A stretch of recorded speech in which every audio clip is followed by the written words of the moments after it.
Ej, čao narode, evo pripremamo novo jelo. Ovdje sam ja već stavio rižu da se skuha, ukuha. Riža je samo jedan dio današnjeg recepta, a to su rolovani patlidžani. Treba nam patlidžan normalno kao osnovni sastojak. Malo bijelog luka, maslinovo ulje, ovo je feta sir, ja mislim da je dovoljno 100 grama za ovu porciju. Tu su začini redovni, so, biber i mješavina začina. Riža je gotova, spremna, neka ona sad čeka svoj red. Režemo uzduž, pa otprilike to je ta debljina, ne bude ni pretanko.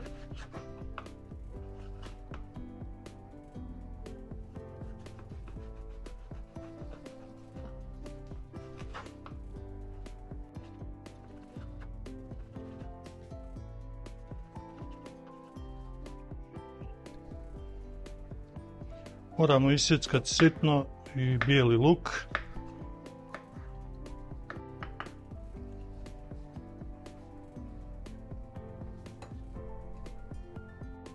Luk je isjeckan.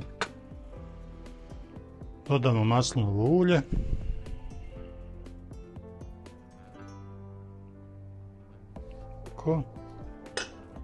Bijelom luku i ulju dodat ćemo mješavinu začina, crvenu mljevenu papriku, biber. Sve ćemo to zajedno sad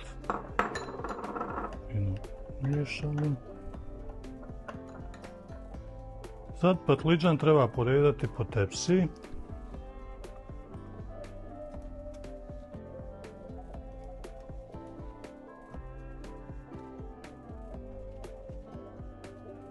U nastavku slijedi znači premazivanje svakog od ovih dijelova patlidžana.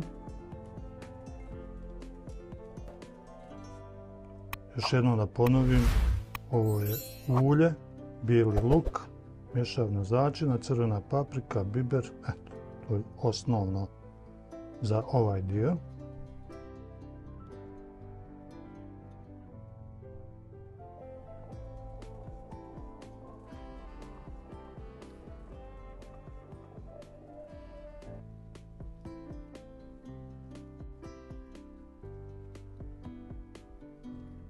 Patlidžani su, kao što vidite, spremni za rernu.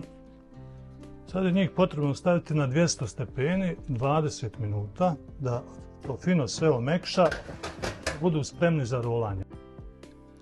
Preostalo je još da isječemo malo peršina. Najbolje je svjež, naravno.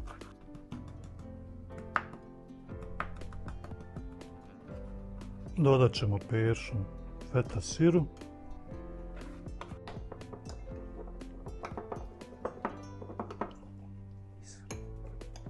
Sad riži dodajemo ovu smjesu feta sira i peršina.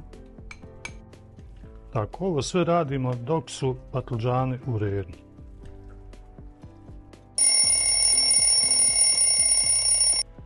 Nakon 20 minuta ja mislim da se patlidžan spreman za rolanje.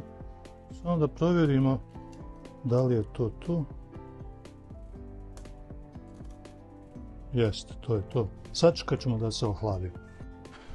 Na redu je filovanje prije rolanja.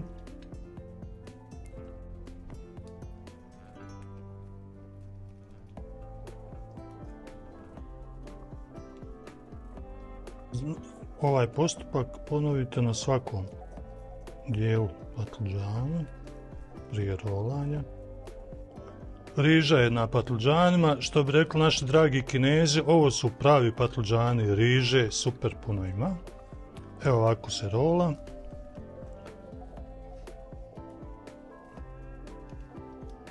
Samo lagano, neće se oni raspasti. Patlidžani su super.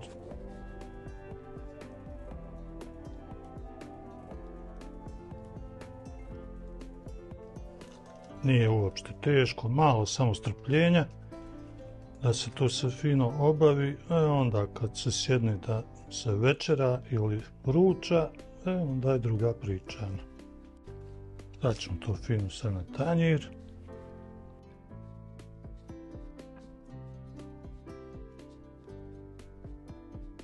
Dakle, ovo su naši rolovani patluđani, vrlo jednostavno i fino jelo koje vama toplo preporučujemo. Nadam se da ćete napraviti ovo i uživati kao što ćemo i mi uživati.